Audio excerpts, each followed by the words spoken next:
Supreme कोर्टातून राज्यातल्या सत्ता संघर्षासंदर्भात एक महत्त्वाची बातमी समोर येते। काय आहे ती बघूयात। घटनापीठातील न्यायमूर्ती आता एकमेकांशी चर्चा करतायत। युक्तिवाद सकाळपासून सुरू होता आणि त्यानंतर पाचही न्यायमूर्ती एकमेकांशी चर्चा करतायत। आता काही निर्णय महत्त्वाचा येतो का हे बघणं महत्त्वाचं ठरणार आहे। निवडणूक आयोगाला हे घटनापीठ महत्त्वाचे निर्देश देऊ शकतं अशी शक्यता वर्तवली जाते।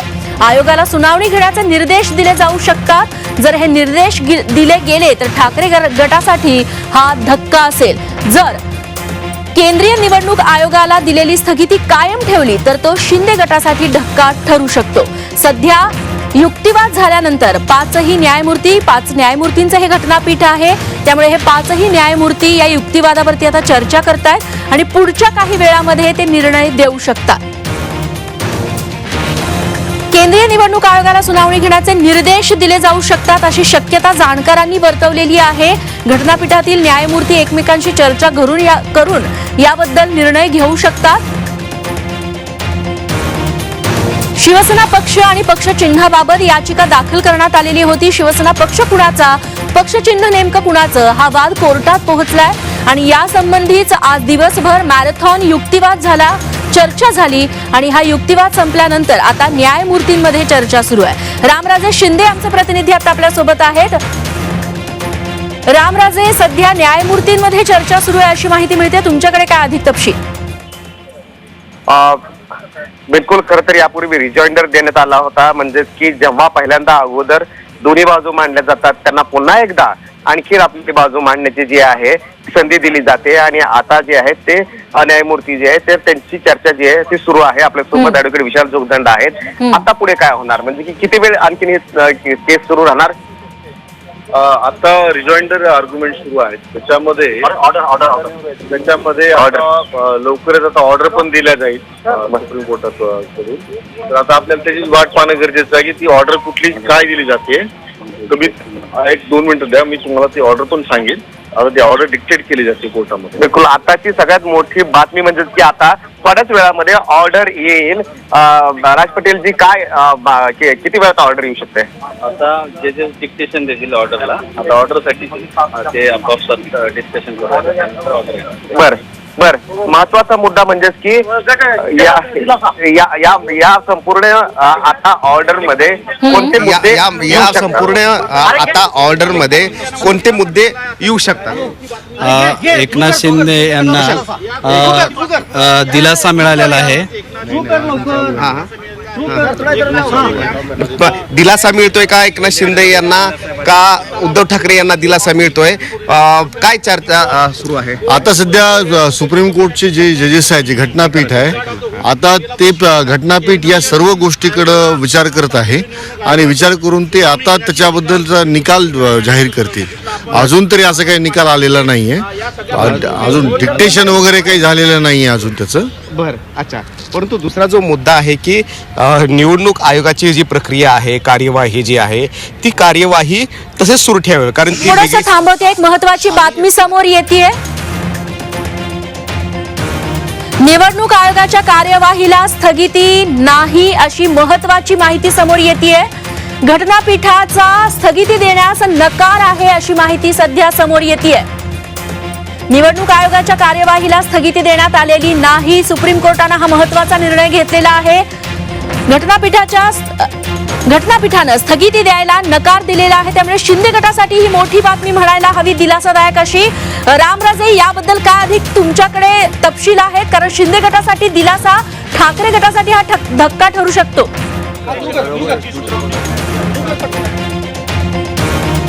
हा ठाकरेंना खूप मोठा धक्का म्हणावा लागणार आहे, कारण ज्या पद्धतीनं निवडणूक आयोगाच्या वकिलांनी अरविंद दातार यांनी बाजू मांडलेली आहे, त्यामध्ये स्पष्टपणे मुद्दे मांडण्यात आले होते की स्वायत्त संस्था आहे ही केंद्रीय निवडणूक आयोग, निवडणूक आयोगाचा आणि सुप्रीम कोर्टाचा कोणताही संबंध नाहीये। सुप्रीम कोर्टाने जे मुद्दे आहेत ते मुद्दे वेगळे आहेत कोर्टाकडले, राज्यपालांचे अधिकार, विधानसभेच्या अध्यक्षांचे अधिकार आणि त्याचबरोबर इतर महत्वाचे जे मुद्दे आहेत ते कोर्टानं निश्चित करावे, परंतु निवडणुकीच्या संदर्भात निवडणूक आयोगाकडे जे महत्त्वाचे मुद्दे येतात ते म्हणजेच की चिन्ह, पक्ष या संदर्भामध्ये जी सुनावणी आहे, जी प्रक्रिया आहे, कारवाई आहे, ते अधिकार केंद्रीय निवडणूक आयोगाकडे आहेत.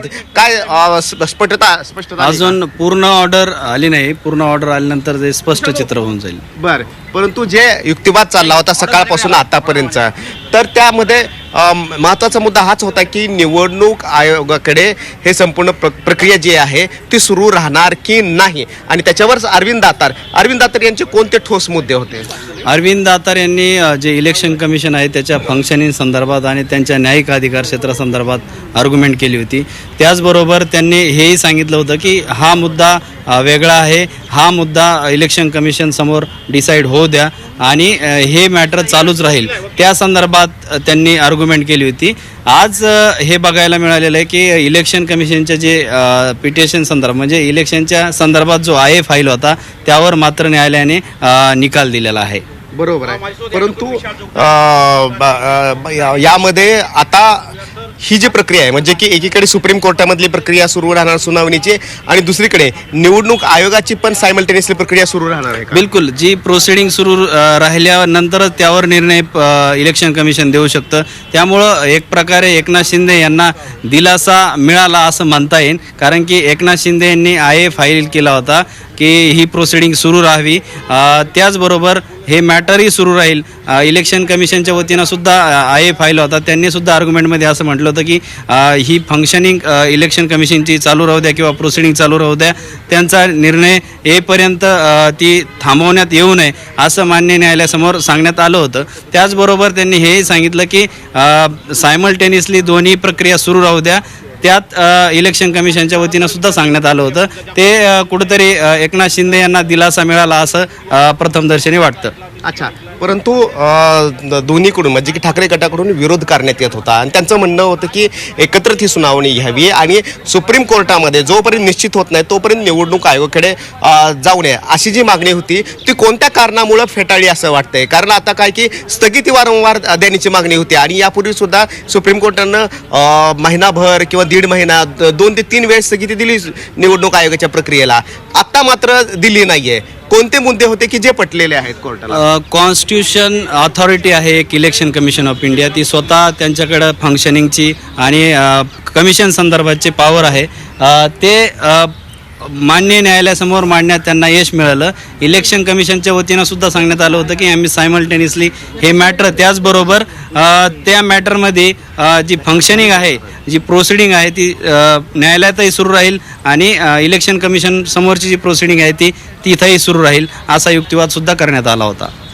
पण आणखीन जो युक्तिवाद महत्त्वाचा केला होता एकनाथ शिंदे यांच्याकडून, जो की आपण सकाळी एकदा चर्चेला होता हा मुद्दा, तो म्हणजेच की विधानसभेच्या पोटनिवडणुका जी आहेत आणि दुसरं म्हणजेच की त्या स्थानिक स्वराज्य संस्थेच्या निवडणुका महापालिकेच्या, आणि त्यामुळे चिन्ह आणि पक्षाचं नाव हे कोणाकडे असणार आहे हे ठरवणं गरजेचं आहे. हा एक युक्तिवाद करण्यात आला, तो ग्राह्य धरलाय असं म्हणायचं का? त्यात त्या जो होता त्याच्या प्रेरच त्या होत्या की त्यात अर्जन्सी किती आहे. येणारी पोटनिवडणूक असू द्या किंवा महानगरपालिकेच्या निवडणुका, स्थानिक स्वराज्य संस्थेच्या निवडणुका आणि येणाऱ्या निवडणुकाला अनुषंगाने त्यातली अर्जन्सी म्हणजे त्याच्या निवडणूक आयोगाकडून तारखेसुद्धा डिक्लेअर झालेल्या आहे. त्यात बिफोर ते डिसाईड झालं पाहिजे की चिन्ह आणि ते कोणत्या बाजूनं राहतं काय हे फक्त इलेक्शन कमिशनच डिसाईड करू शकतो. त्यामुळं तिथली प्रोसिडिंग बंद असू नये, तिथली प्रोसिडिंग झाल्यानंतरच त्यावर निर्णय होऊ शकतो, हे कोर्टाने ग्राह्य धरलं. अच्छा, म्हणजे की आता ठाकरे गटाला आपली बाजू जी आहे ते निवडणूक आयोगाकडे अगोदर मांडावी लागणार आहे चिन्हासाठी आणि पक्षाच्या नावासाठी, आणि ती जी प्रक्रिया आहे म्हणजेच की सदस्य किती आहेत, राज्यस्तरावरचे पदाधिकारी किती आहेत, राष्ट्रीय स्तरावरचे पदाधिकारी किती आहेत, याची संपूर्ण आकडेवारी जी आहेत ते संपूर्ण मांडावी लागणार. त्या प्रोसिडिंगमध्ये किंवा सुनावणीमध्ये त्यांना पुरावे, त्यांच्याकडे असणारी भक्कम बाजू किंवा विधिमंडळी पक्ष, त्यात पण लेजिस्लेचर पार्टी आणि होल पार्टी या संबंधात तिथं सुद्धा प्रोसिडिंगमध्ये अनेक मुद्दे येऊ शकतात. त्यात त्यांना सिद्ध करावं लागेल की आमच्या बाजूनं काय पुरावे, म्हणजे आपापल्या बाजूनं दोन्ही गटाला चान्स मिळेल की आपापल्या पद्धतीने पुरावे सादर करण्याचं, त्यानंतरच इलेक्शन कमिशन निर्णय घेईल. विशाल जोगदन आपल्या सोबत आहेत. कोणते मुद्दे आहेत की ते उद्धव ठाकरेंच्या विरोधामध्ये गेलेले आहेत आता? याच्यामध्ये असा विरोधामध्ये जाणारा कुठला मुद्दा नाही आहे, परंतु उद्धव ठाकरे यांनी यांच्याकडून जी बाजू मांडली गेली होती की हे प्रकरण एकाच वेळेस ऐकलं जावं आणि पहिले डिफेक्शनचा विषय पहिल्यांदा क्लिअर करण्यात यावा. तर ते डिफेक्शनचा मुद्दा करण्याऐवजी त्यांनी सांगितलं की आपण पहिले इलेक्शनचं कमिशन जे काम आहे ते त्यांनी कंटिन्यू करायला सांगितलेलं आहे. अच्छा, ओके. तर हे सर्व मुद्दे होते आणि आपण आता हे दाखवतोय की इथे जे शिवसेनेचे जे संपूर्ण नेते आहेत ते बाहेर येताना आणि इथे आता हा मोठा झटका आहे. बहिणाबाईंची जात्यावरची ओवी म्हणजे